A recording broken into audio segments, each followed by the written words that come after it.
Welcome to The Explainer. We're digging into a story that's unfolding right now in Nakuru City, Kenya. A story about fear, brutal revenge, and a community's desperate cry for justice. In the neighborhoods of Nakuru, a terrifying and really familiar feeling has resurfaced. A recent spike in violence is bringing back dark memories, all centered on the return of some absolutely ruthless criminal gangs. To really get what's going on, we need to zoom in on one single Monday night. On that night, two brutal and seemingly separate murders took place. It was a terrifying signal that a notorious gang wasn't just back. They were operating with chilling confidence.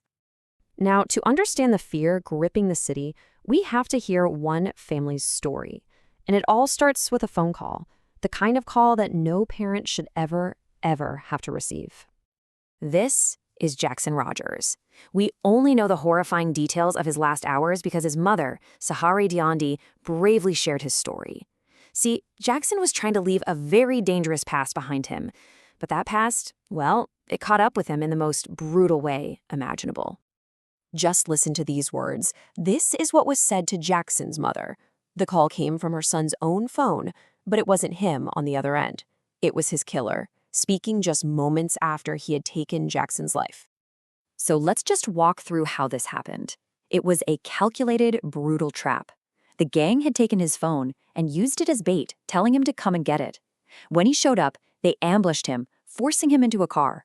Friends who tried to follow on a motorbike were stopped cold when the gang slashed their tires.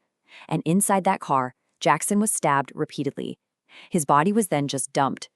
That final, unbelievably cruel act was the call they made to his mother. But why? Why was Jackson targeted with such specific, personal cruelty? This was no random act of violence. The answer is buried in his past, and in a gang that has one single unforgiving rule.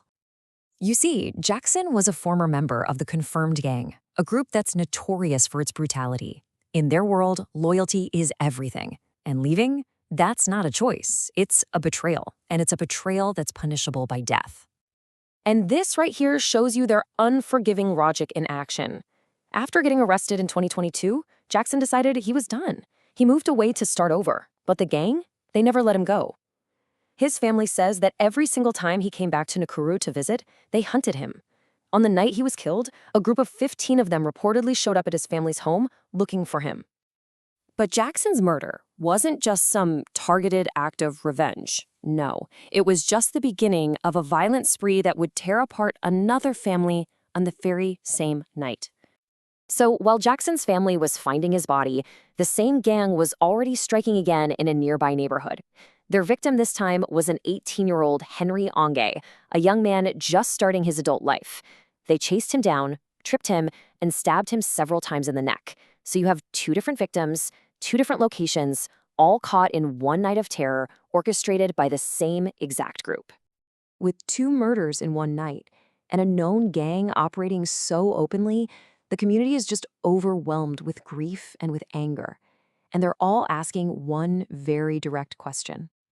This is the question that's echoing through all of Nakuru's neighborhoods. There's this profound feeling of frustration that the people who did this are known, yet they continue to walk the streets, apparently without any fear of consequence. And you can feel why they feel so abandoned. I mean, the killers are so bold, they use their victims' phones to taunt the families. People say they see the suspects walking around town freely, and there's a strong belief that police just aren't tracking those phones. The calls for a real, serious crackdown are getting louder every single day. Now, the Nakuru County Police Commander has said that suspects are being pursued, but for community in mourning, those are just words, and they offer very little comfort. For now, they're just left waiting, caught between their grief and this desperate hope for safety and for justice. And it really leaves us with this question. In a city living under the shadow of these gangs, what will it finally take to break the cycle of violence?